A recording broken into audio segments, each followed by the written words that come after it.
evening, ladies and gentlemen. On behalf of AFC Life Science Indonesia, I would like to welcome each and every one of you here at the Lotus Pond of Garuda, Wisnu Kencana, Bali, in the most prestigious event we ever had, the Spirit of Samurai. Kami dengan tim melaksanakan simulasi, mereka menyodorkan hasil rapid test dengan KTP sesuai nama masing-masing. Itu yang kami patut acungi jempol kepada panitia. Pada dasarnya panitia sudah melaksanakan prokes kesehatan yang benar dan sangat ketat. Halo semua leader dan member, hari ini kita lagi siapin acara GWK. Ini acaranya temanya Spirit of Samurai. Spirit of Samurai adalah tema yang paling cocok di mana masa pandemi ini kalian bisa jadi pahlawan keluarga. Seorang ibu, seorang suami, ayah, teman-teman semuanya. Kalian hari ini adalah pahlawan, kalian adalah pejuang. The Spirit of Samurai. Sukses!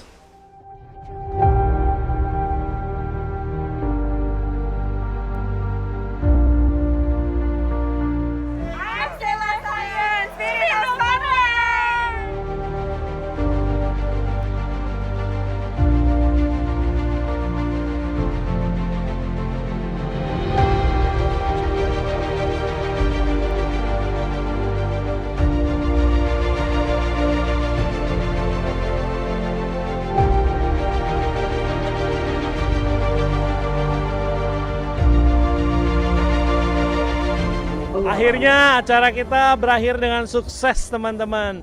Terima kasih udah hadirin acara kita, terima kasih udah support. Saya juga mengucap syukur untuk kesetiaan teman-teman di mana kita bisa menjadi terang. Tadi kita donasi untuk bikin rumah sakit AFC pertama di Kota Lombok, teman-teman. Saya happy banget acara ini bisa selesai dan kita masih dalam penutupan pun kita masih tertib dan taat sama protokol COVID. Terima kasih semua, God bless you all, I love you all, bye.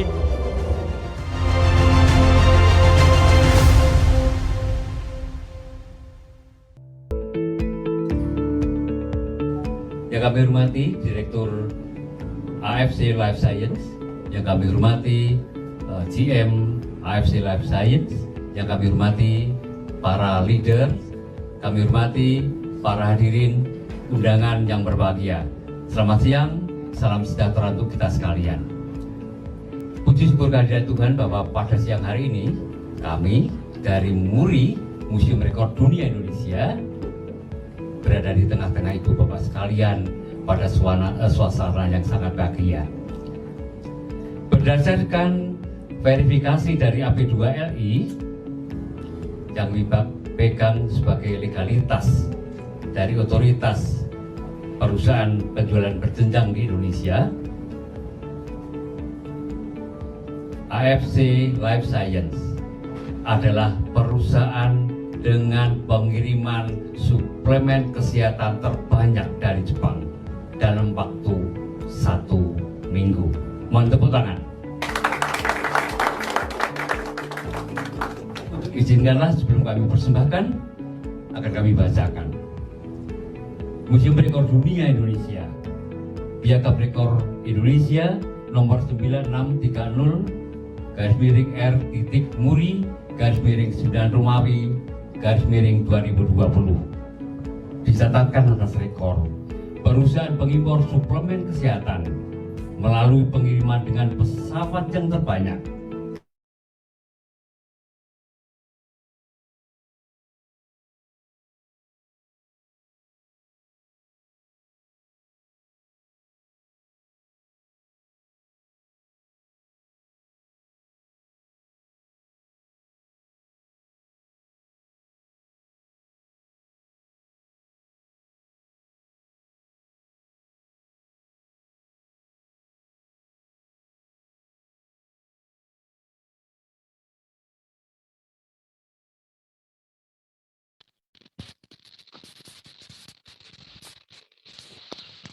Halo, selamat sore teman-teman.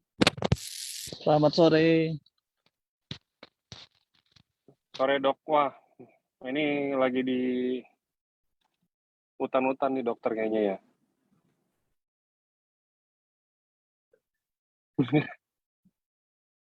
Selamat sore. Ya. Jadi gini langsung biar dok ya di mute deh dok.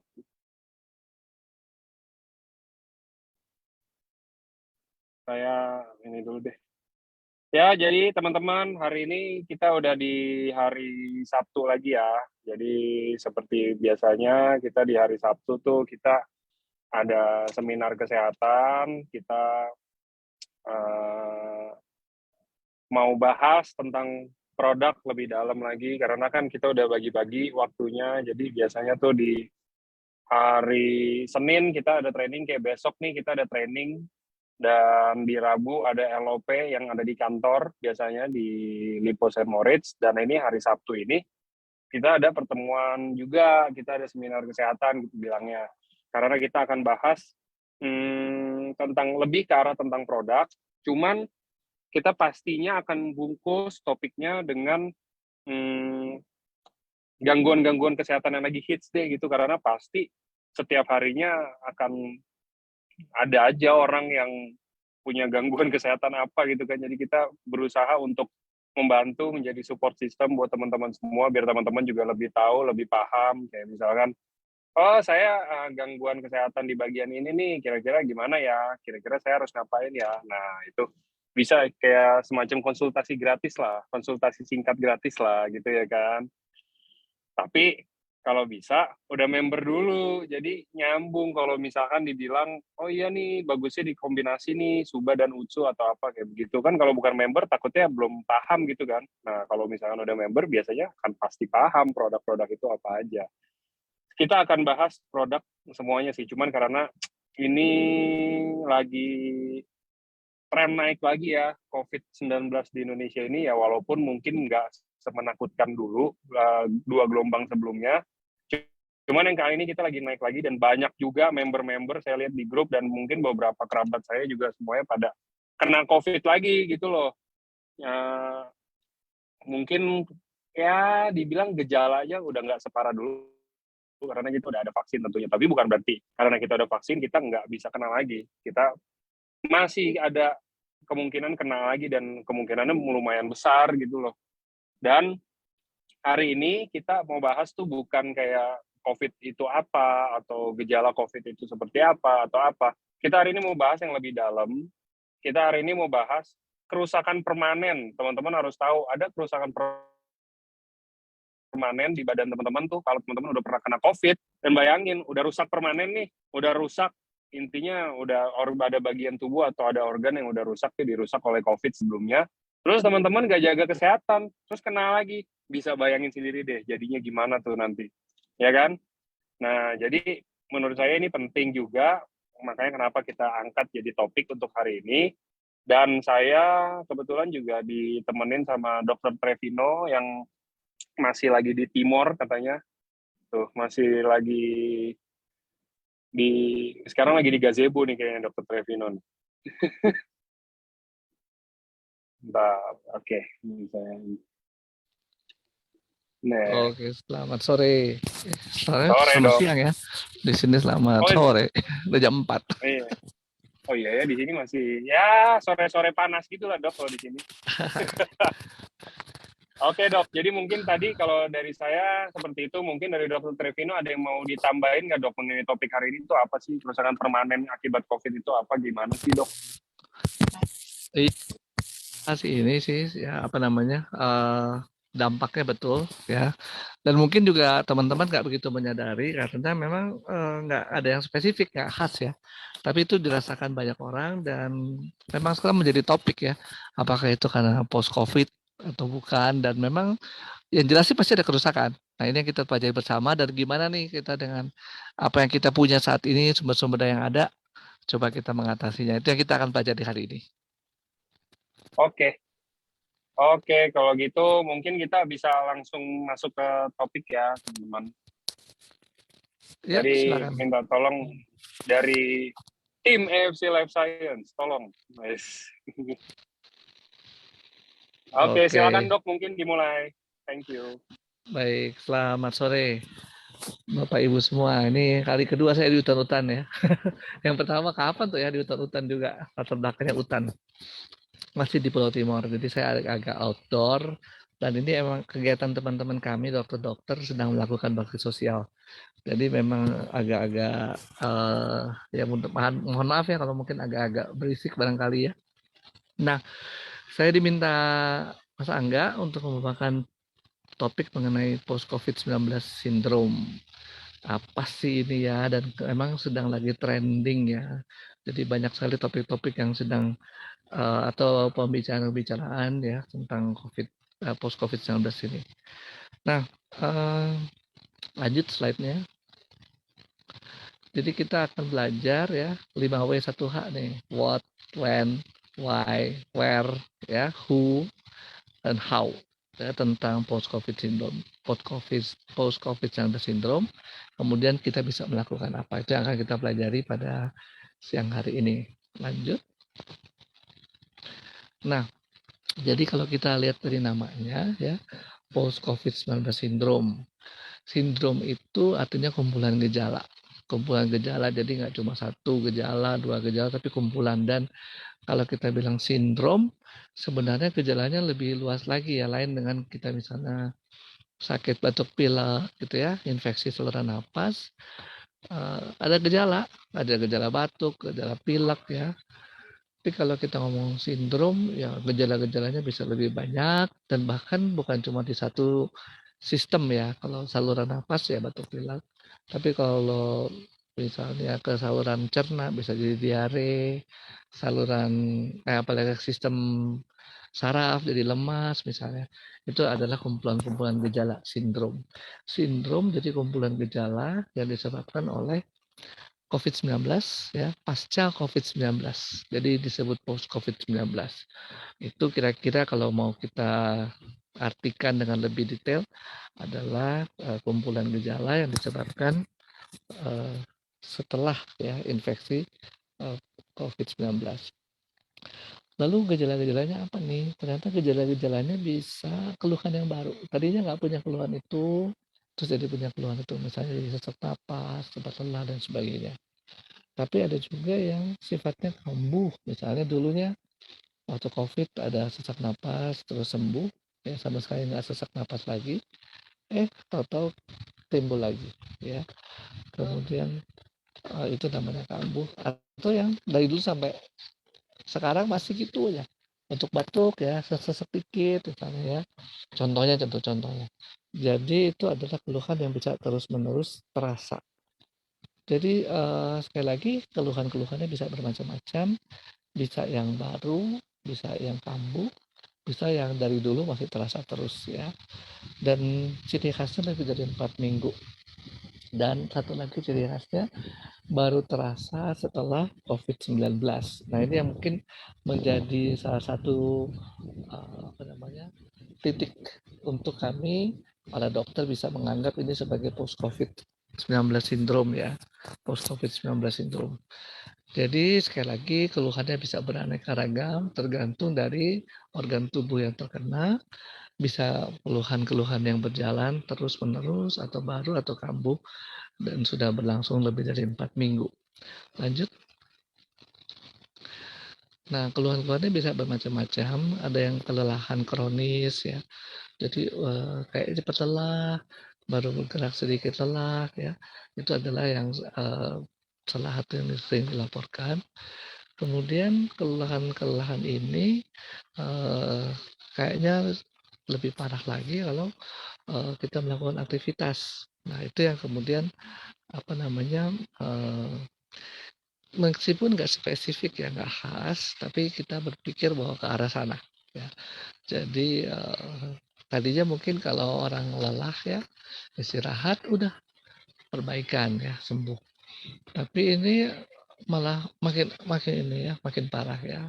Ada aktivitas makin nggak enak, makin berat nafasnya dan sebagainya.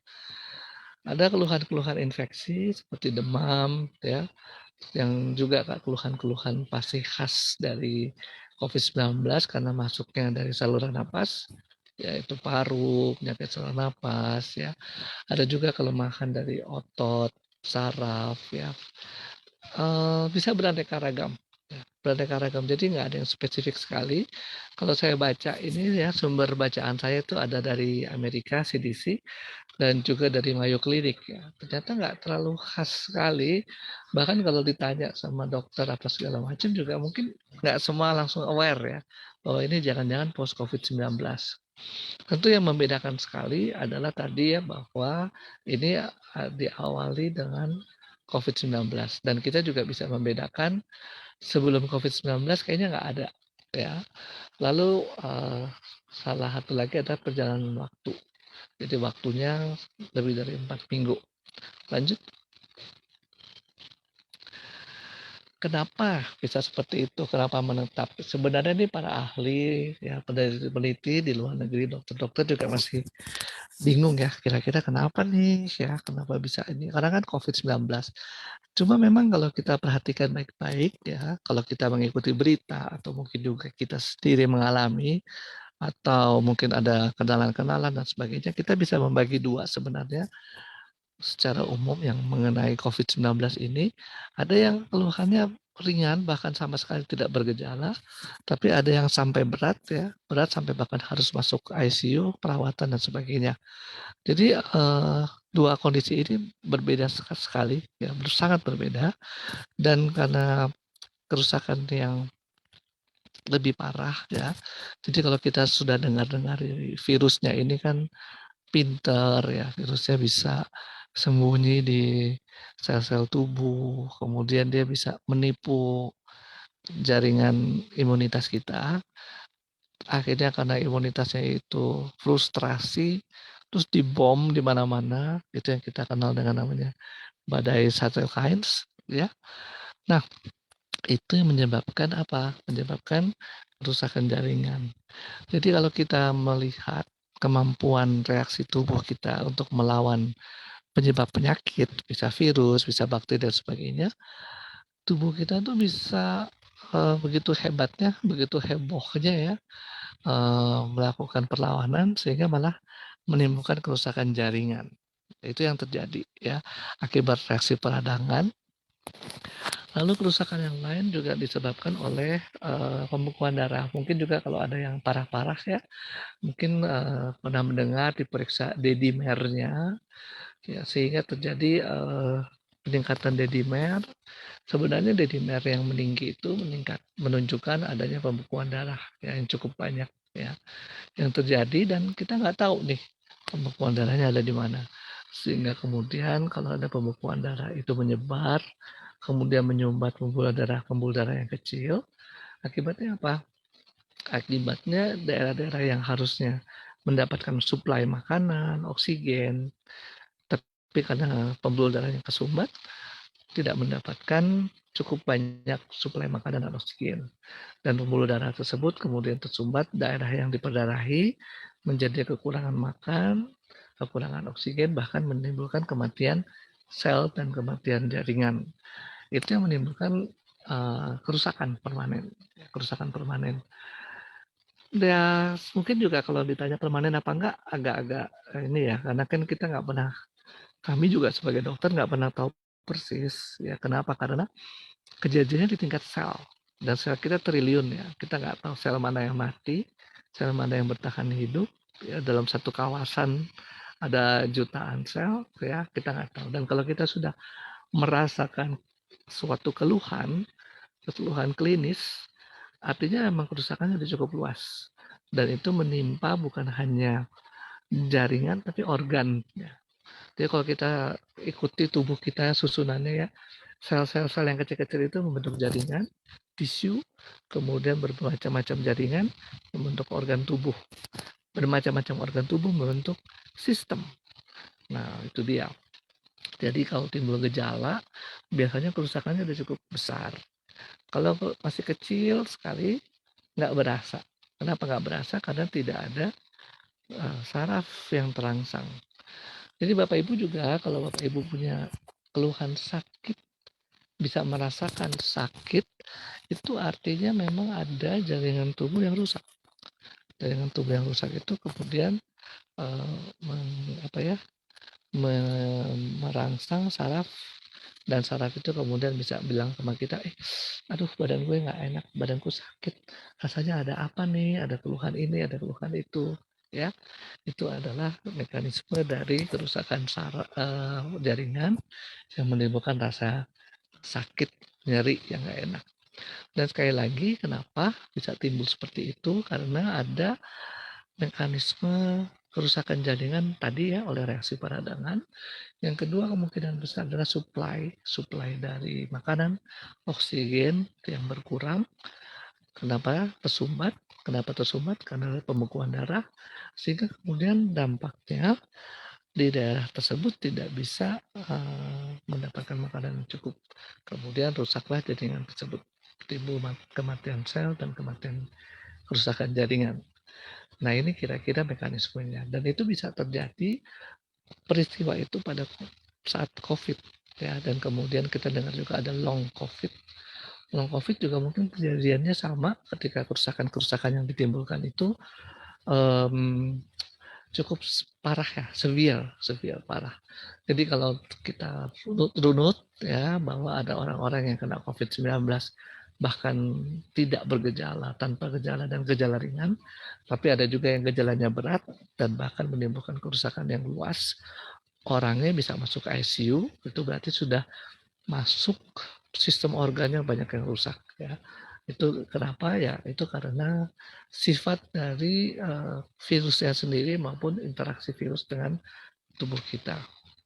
Nah, dia menetap jadi mungkin karena kerusakan jaringannya permanen ya.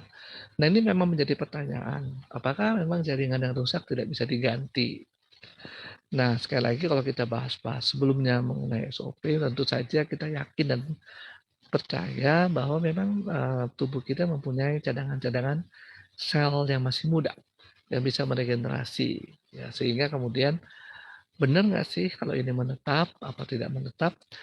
Nah, ini kalau mau ditanya tergantung sebenarnya jenis kerusakannya, sel mana yang kena, dan mungkin juga berapa luasnya. Karena kalau sekali lagi kalau kita sudah merasakan keluhan klinis, kerusakannya mungkin udah cukup luas. Dan artinya kalau udah cukup luas, ketika dia harus memperbaiki, tentu nggak gampang. Ya. Nggak gampang dalam konteks perlu waktu. Nggak bisa semua buru-buru. Ya. Karena kerusakannya luas. Ya. Perlu waktu, kita pernah belajar dulu bagaimana sel itu meremajakan diri, ya. Perlu membagi diri, perlu membentuk protein-protein, dan sebagainya. Dan ada molekul raksasa yang merupakan cetakannya, itu namanya DNA. Jadi kerjaannya nggak gampang untuk sebuah sel membelah diri, kemudian meremajakan diri dan sampai segitu jutaan sel, ya, sehingga kemudian jutaan sel tersebut bisa membuat keluhan-keluhan berkurang. Jadi itu yang membuat keluhan ini kayaknya panjang ya, lebih dari 4 minggu gitu ya, dan itu tentu membuat pertanyaan bagi kita semua, kenapa gitu ya, kok udah negatif, kok masih kayak gitu juga keluhannya ya. Itu yang terjadi, yang kemungkinan oleh para ahli dianggap sebagai penyebab post COVID-19 syndrome.